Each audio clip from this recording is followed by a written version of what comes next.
Eurooplased hakkasid avalikult Donald Trumpi tema läbikukkumiste eest Iraani sõjas alandama. Saksamaa kantsler Friedrich Merz kritiseeris teravalt Washingtoni, hoiatades, et Trumpi administratsioonist saab Teherani režiimi manipulatsioonide ja alanduste ohver ning neil puudub selge strateegia selle konflikti lõpetamiseks.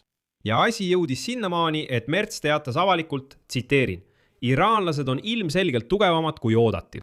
Iraani juhtkond alandab tervet rahvust.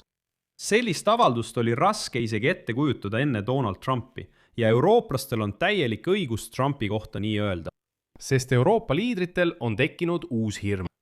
Donald Trumpi vastasseis Iraaniga on kohe muutumas majanduslikust šokist poliitiliseks kriisiks Euroopa Liidu haprale keskusele. Energiakandjate hindade tõusu ja majanduskasvu aeglustumise tingimustes valmistuvad Euroopa Liitu toetavad valitsused, need eurotsentristid, juba kriisiks, mida nad peaaegu ei suuda ära hoida Donald Trumpi uhkuse tõttu. Mis kriis see on? Vaatame nüüd selle üle. Minu nimi on Aleksei Petši, arutame seda teemat koos. Aga enne kui alustame, palun tellige kanal, pange sellele videole like ja jätke oma kommentaar selle video alla. Lisaks liituge minu Telegrami kanaliga, selle link on selle video kirjelduses. Niisiis, täna, 27. aprillil juhtus midagi ennekuulmatut euroatlantilistes suhetes. Saksamaa kantsler Friedrich Merz mitte ainult ei kritiseerinud teravalt Washingtoni nende läbikukkumiste ees sõjas Iraani vastu, vaid ütles otse välja, et Iraan alandab avalikult Ameerika Ühendriike. Ja Trump on selles olukorras sunnitud neid pilke taluma, kuna USA-l puudub selge strateegia lõpetamiseks.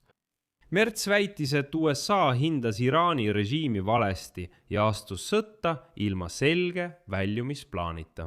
Ja edasi lihtsalt šokeeriv tsitaat Merzilt, sõna-sõnalt. Iraanlased on ilmselgelt tugevamad kui oodati ja ameeriklastel pole samuti tõeliselt veenvat strateegiat läbirääkimistel. Iraani juhtkond alandab tervet rahvust. See avaldus oli üks teravamaid kriitilisi märkusi Merzi poolt Ameerika-Iisraeli sõja kohta Iraaniga.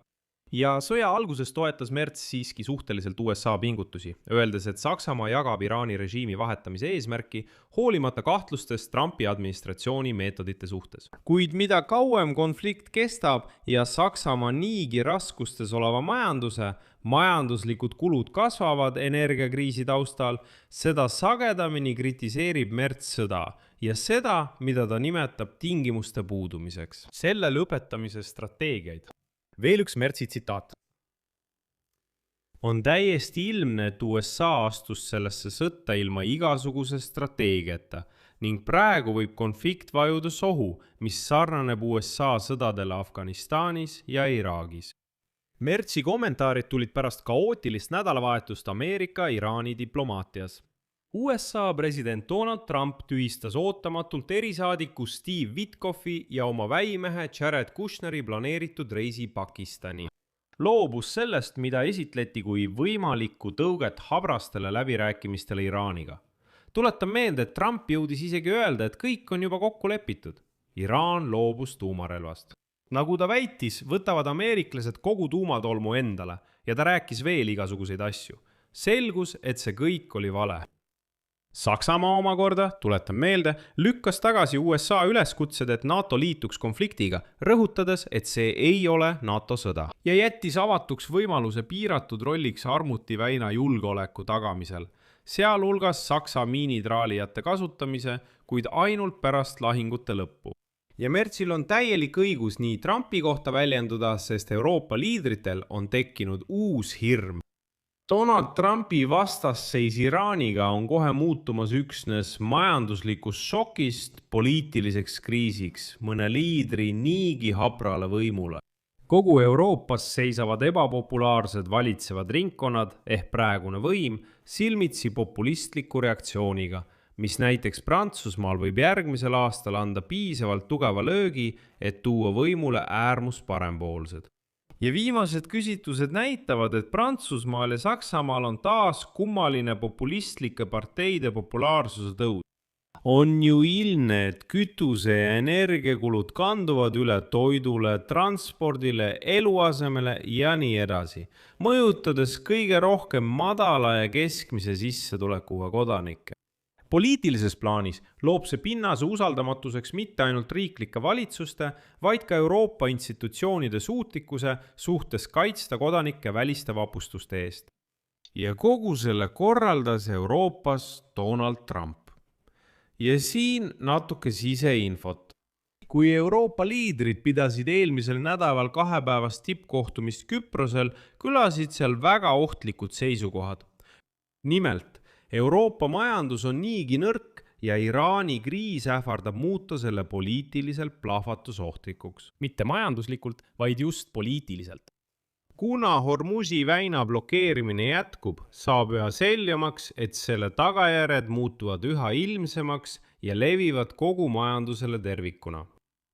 See tähendab, et näiteks teate, kui sõja alguses, märtsi alguses Euroopas räägiti ainult sellest, et näiteks lennupiletite hinnad võivad tõusta, sest lennuki kütust jääb vähemaks.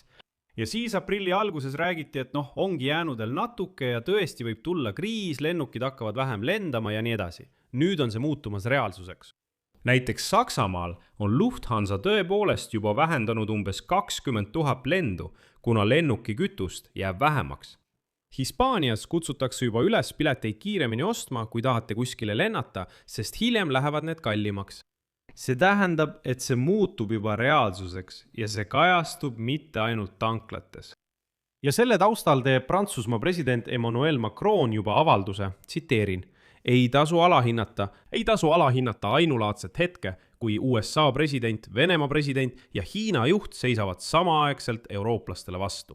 Seetõttu on praegu just õige aeg ärgata. Ja just selle taustal märkis majandusvolinik Valdis Dombrovskis, et Hormuzi väina blokeerimine jätkub ning selle tagajärjed muutuvad iga Euroopa Liidu kodaniku jaoks üha ilmsemaks. Ja edasi, ta tõdes, et Euroopa Liidu eelarvelised võimalused on praegu piiratumad kui näiteks pärast COVID-19 pandeemiat ja esimest energiakriisi, mille põhjustas Venemaa täiemahuline sissetung Ukrainasse 2022 aastal.